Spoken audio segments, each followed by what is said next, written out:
So let's define what Title IX is. So Title IX is intended to address and prevent sexual harassment, sexual assault, and other forms of gender-based discrimination in schools, colleges, and universities.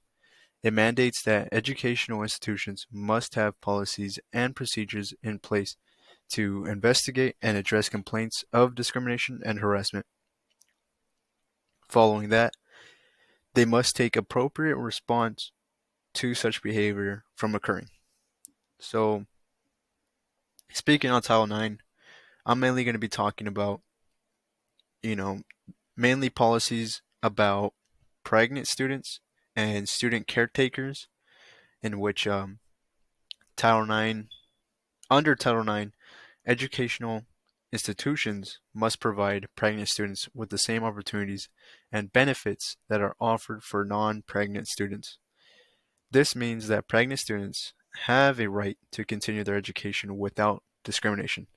So, what it means by discrimination against pregnant students is that a lot of schools like to push out pregnant students. So, relaying this back to a previous topic that we had covered in class. So, what we had discussed was the push out ideology where a school pushes you out, it puts the responsibility on the school to push you out because the school deems you as a hindrance or just, you're falling back, you're not getting the sticking to the program, and they just deem you as ineligible to attend the school. So they push you out because they don't see you as a they see you as a liability. So that's the portion about discrimination.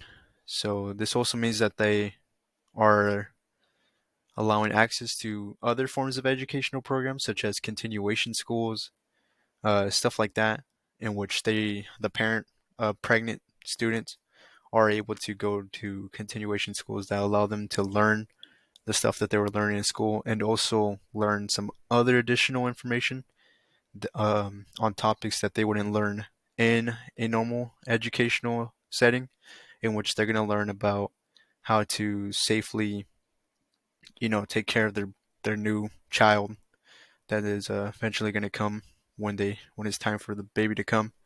And they're also going to be learning how to do CPR, how to take care of them, how to provide a safe environment, a safe living environment for the child, and just stuff like that, while also learning about, the curriculums that they were learning in their previous school. So these extracurricular programs allow them to learn and thrive in the other educational programs. Moving on, Title IX also requires that pregnant students be given reasonable accommodations to ensure that they can fully participate in their education. So this means that sometimes pregnant students will have to take leaves of absences in order for them to, feel comfortable attending going to school, in which this means that sometimes they might have sick days or other issues that occur, and they're just going to be allowed to, address these issues and return back to school like if nothing had happened. And this allows them to participate in their education and continue their education. So this means that they are going to be, some schools might also provide additional bathroom breaks. They could leave out of class a little bit earlier to attend the usage of the restroom, or even, sometimes they might have modified workloads, which means that, they could attend school. They could have the option to attend school, or they could go to school one day out of the week, get all their homework and, all the coursework and materials that they need to do, and do the work at home if that is more comfortable for them, in order for them to feel more obligated to do the work. And if necessary, they will have medical leave if necessary. So, additionally, Title IX prohibits schools from excluding pregnant students from classes or activities due to pregnancy, but that is not the case sometimes. Some schools will encourage the student to drop out, which means, again, speaking on pushing out the pregnant students, pushing out students that the school deems as a hindrance. But Title IX is supposed to prevent acts like that from occurring, in which later on in the presentation you'll see how this is affected.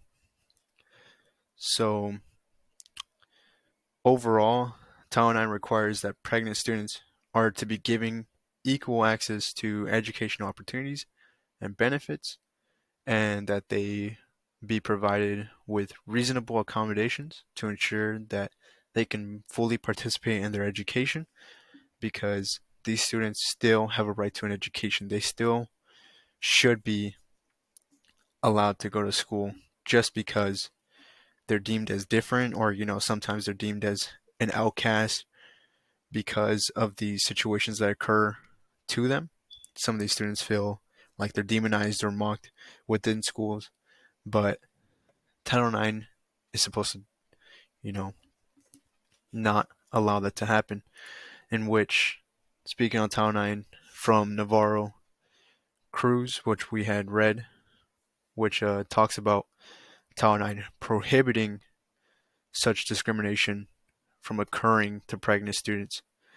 And within that topic, it covers many, many applicable sources that, talk about how Title IX failed them in many ways, and which shows how Title IX has many, many flaws, and which is going to be talked about by in the next slide.